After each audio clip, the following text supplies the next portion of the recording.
Hey guys, Andrew here with Lifetime Quality Roofing. I'm out here in Pickerington, Ohio today, finishing up another storm damage inspection. So I was actually on the neighbor's roof right here, and one roof over, and from the roof, I was able to notice a couple things for this, customer of ours.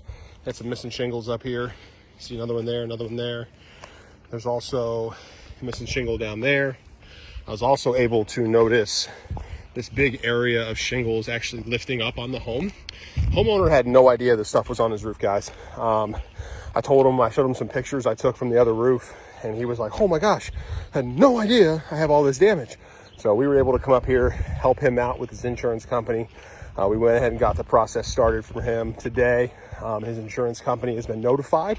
They're gonna come out here and address this, and we're looking at a replacement here, in my best professional opinion. So if you guys have any interest or any questions about any of this stuff, don't hesitate to reach out to me today at 614-578-6198 and see if you guys could qualify the same way this customer is going to qualify, hopefully for a full replacement on their roof. So this is a good example of wind damage, and we like to see this stuff for these homeowners to make sure that they don't have any water intrusions or any property issues out here. So once again, if you have any questions, don't hesitate to reach out to us today.